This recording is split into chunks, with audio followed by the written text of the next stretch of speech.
Listen, please, don't call off our wedding. I regretted that I might have been a little childish after seeing his expression. However, this man who might be my future father-in-law was looking down on me, and my boyfriend wasn't doing anything to help me. I was at the brink of my patience with my boyfriend and my soon-to-be father-in-law who evaluated things based on a brand status alone. My anger had reached its limit. At the first marriage meeting, I was driven away, and in the second meeting, he scorned me as poor, looking at my coat. But as soon as they saw the tag on my coat, both of their expressions changed. My name is Jessica Smith. I'm 28 years old, and I work as a ground staff at an airport. My parents live in Italy, and they run a fashion business. Despite that, I live alone in New York. That's when I met my current boyfriend, Jacob Turner, at my favorite cafe.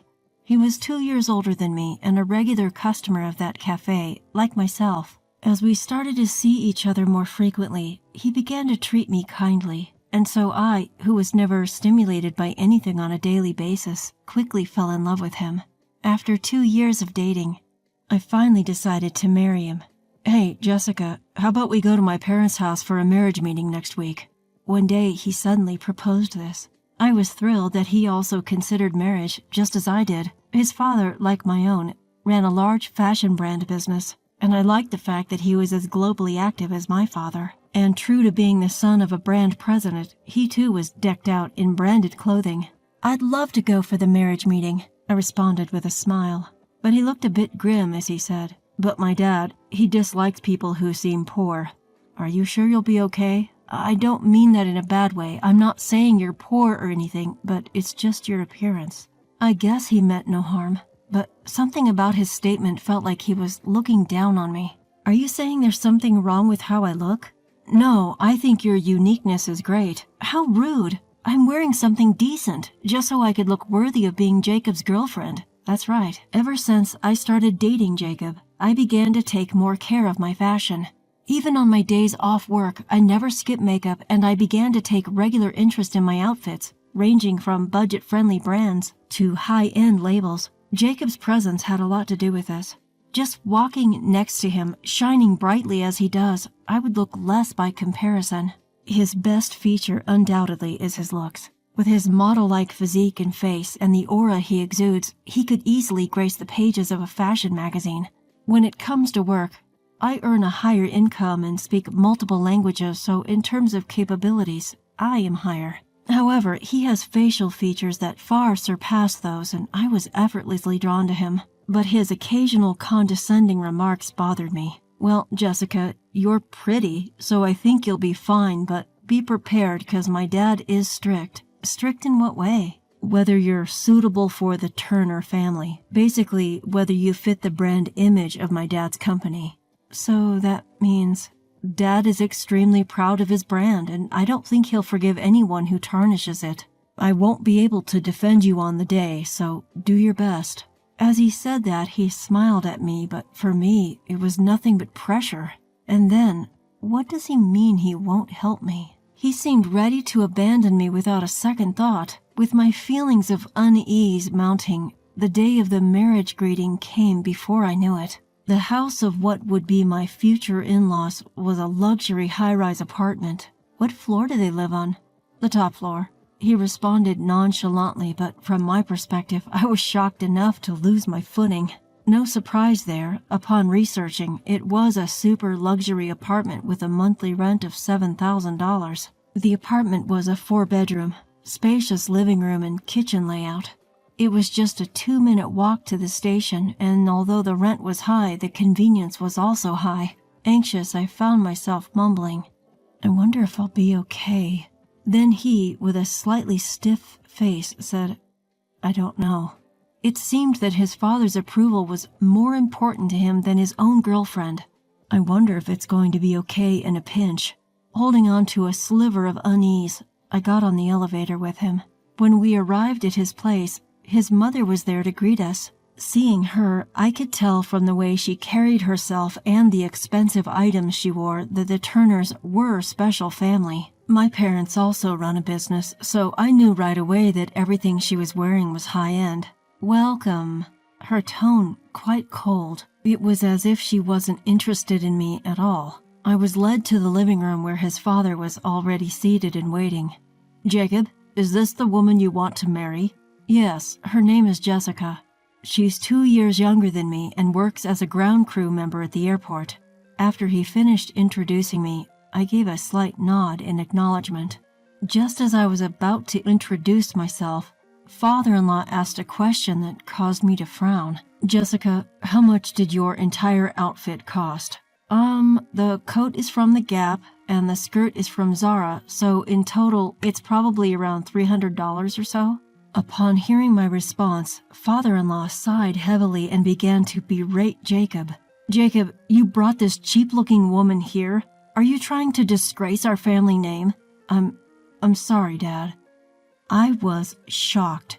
Not only had father-in-law just insulted me by calling me cheap, but Jacob, rather than defending me, was desperately apologizing. It was then that I realized I couldn't marry him. "That's enough. We're done here. You know I'm the CEO of a luxury brand. I can't tolerate a woman with such cheap taste," father-in-law declared, dismissing me entirely, and Jacob just stood there looking dumbfounded.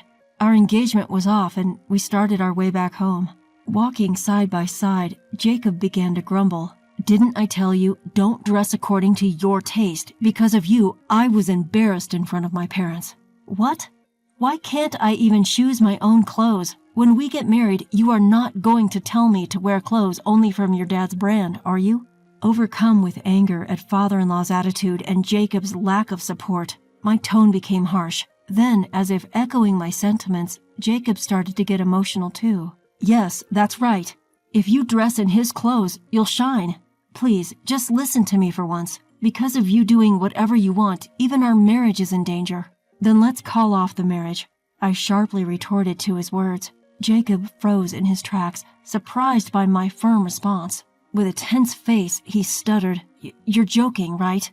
To which I replied, "I'm serious." Just like that, all his previous confidence evaporated, and he started to repeatedly apologize, begging, "Please, anything but calling off the wedding."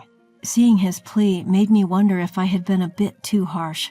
So for now, I decided to observe the situation a little longer. We arranged to revisit the marriage greeting a week later, and if it didn't go well, the father-in-law threatened to break off the engagement. My thoughts aligned with his. "Hey, what about this outfit for a meeting with my parents?" Jacob seemed quite affected by the initial blow from the first meeting. His main concern seemed to be not upsetting his father. Clearly, his father's opinion was more significant than our impending marriage. That's why he was able to confidently suggest the same brand of clothing his father wears.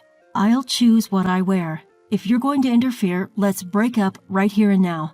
Seeing his behavior, my desire to marry him was slowly fading. So as a secret weapon, I decided to call my dad. I told him everything that had happened. Fast forward to the day of the second marriage meeting. Jacob seemed nervous from the morning. As for me, I was calm. However, one difference was my outfit. The clothing I was wearing was all made in Italy, something I had requested from my dad. He runs a brand overseas and also sells it in the US.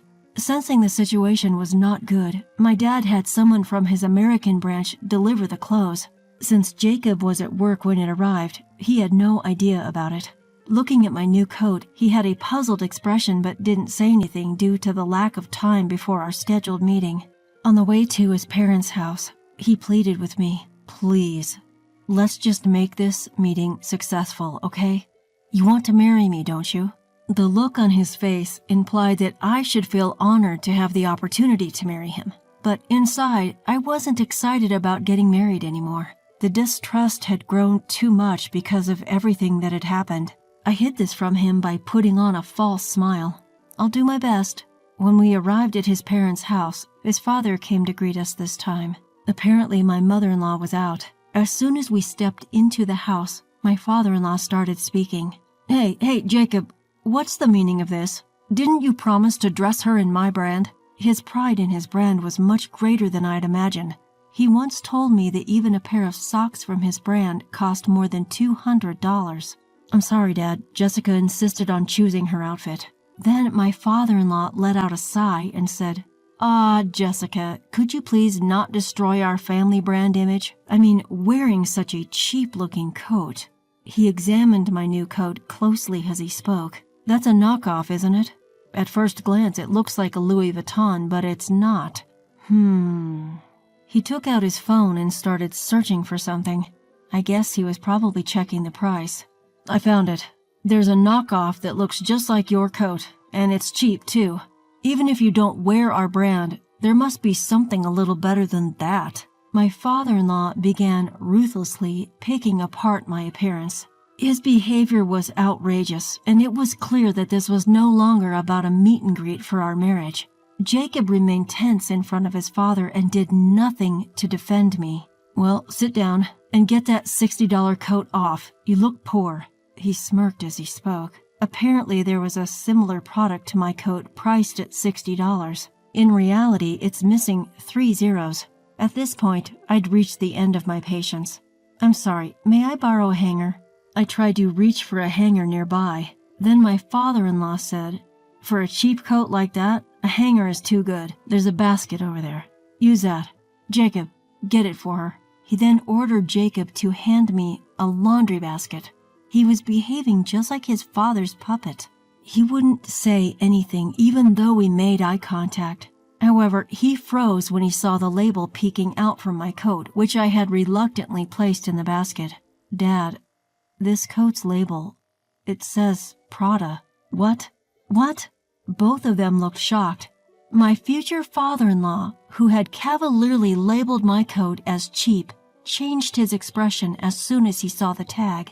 Oh, Jessica, why didn't you tell us earlier? You're wearing something quite impressive, father-in-law said, trying to force a smile on his face. I gave him a cold stare back, and then I spoke. About that marriage thing, let's call it off, please. They both looked surprised. What do you mean, Jessica? It's only natural, even if he's your own father, if you can't stand up for your future wife when she's being bullied, I wouldn't want to welcome you as my husband. But this is what? When I asked back, he looked down and stayed silent, not knowing what to say. Also, father-in-law, this coat is from a brand my father runs, and when I said Prada, this is a collaboration piece with Prada, and my father led the project. There are only 5 of these made in the world, and it costs $60,000. 60,000. Father-in-law reacted as if he had been struck by lightning. I later learned that the most expensive coat from father-in-law's brand costs around $12,000. Although that's quite high-end in general, it's not even close to mine. So, big brand CEOs judge people by their appearance, huh? Father-in-law was at a loss for words. To the two of them, I continued. And Jacob, don't you think you were getting a little too full of yourself just because you're the son of a CEO? Sure, you look good and you wear nice things, but what's inside doesn't match up. What are you saying? Jacob tried to argue back, but from my perspective, him getting angry was ridiculous. So you can justify it? You left me alone to take all the bullying and even pressured me to succeed the second time around. How would you feel if our roles were reversed? Well, I don't want to be hurt any more than I already have, just so you can save your pride, I said to him sternly. At that, he became quite subdued and just said, I'm sorry. Then, as Jacob turned to my father-in-law, he said, Of course, I'll approve the marriage. I was wrong. Please, calm down. Still under the misconception that he held the upper hand, I was thoroughly disgusted by his behavior. I sighed deeply, which caused my father-in-law to jolt in surprise. He looked at me nervously. Do you know the ultra-luxurious Italian brand, Ruby? Of course. They're one of the top brands worldwide. I know the CEO. My coat is from Ruby. It's a collaboration with Prada. I see. Well, the point isn't that. It's that I'm the daughter of the CEO. What? You're joking. Both of them stared at me wide-eyed. They opened and closed their mouths as if trying to speak, but no words came out. I could tell they were struggling. I wanted to tell you formally when we announced our engagement, but that didn't seem appropriate given the circumstances. So I've been disrespecting the daughter of a more prestigious brand this whole time. It seems so, Dad. Jacob, quit messing around. How did you not know this beforehand? Thanks to you, we've made fools of ourselves." Feeling cornered, my father-in-law began to blame his son. While it might have seemed like he was just shifting blame, it was apparently a serious issue for the two of them. I didn't know, okay? All I was told was that she was just a regular ground staff. My boyfriend seemed quite afraid of his father. His voice shook and he appeared terrified. Then my father-in-law suddenly changed his attitude towards me. "I'm so sorry about my son. Now, let me make some tea for you," father-in-law said with a forced smile that I found incredibly repulsive. "Do you always act like this, father-in-law? Judging people by their appearance and flipping your attitude when you find out their high status? Can't you judge people by anything more than their looks?" What did you say?" By this point, I'd completely given up on the idea of marrying, so I decided to say everything that was on my mind, which made my tone quite firm. As a result, the tone becomes a little stronger. When I told my father about what happened, he mentioned that he's considering acquiring your company. What? He's going to buy out my company? Yes. He said that someone who can only judge people by their fashion brand isn't fit to be the president of a major brand. Fashion brands aren't there to flaunt your status to others. They're for the wearer to enjoy. A sheen of sweat was visible on my father-in-law's face. He seemed to be beginning to grasp the gravity of the situation. He might be flaunting his status as the president of a major brand now, but being acquired would be a different story. "Dad, if we're acquired now, we're screwed, right? We don't have the funds to resist, do we?" Jacob asked his father with a voice full of disappointment. It seemed he had some knowledge of the company's financial situation. As I found out later, my father-in-law's company was barely managing to stay profitable, and their situation was always precarious. One significant bump, and they could easily plummet into the red. That bump seemed to have come in the form of an acquisition. My father always follows through when he says he will, and he raised me to do the same, so, as I've already said, I won't be marrying. "Jessica, I'm sorry," Jacob said with tears in his eyes. I barely gave him a glance. I'd never thought that the man I once thought was cool could make such a pathetic face. And my father-in-law, "Jessica, I'm really sorry. Could you please reconsider the acquisition?" he begged. It's not like I had the final say, but my father-in-law was groveling to me, who he had been looking down on just moments ago. His misplaced pride disgusted me, and I simply said, "That's up to my father." When all hope was lost, my father-in-law turned pale and fell to his knees, ignoring the two despairing men. I left my father-in-law's house. After that day, I lost all contact with Jacob. When I reported back to my father, he informed me that the acquisition was already underway. My father has always been a gentle and kind man who treats everyone equally.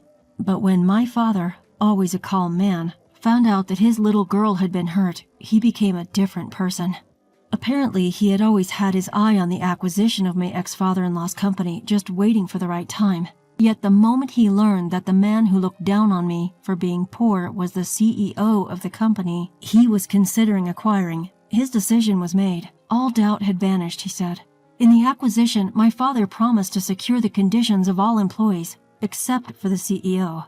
This meant that my ex-father-in-law's fate was entirely in my father's hands. As for what happened to those two afterwards, I have no idea. However, I felt a sense of relief when I saw the breaking news on the TV reporting that Ruby Corp, a big American fashion brand, had acquired a leading fashion brand.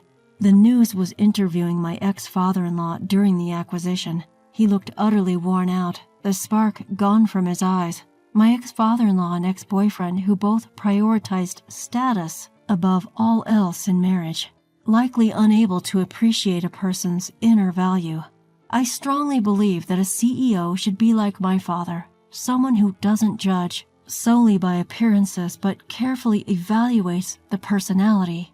I learned a deep lesson this time around, one that applies not only to branded goods but to all things in life.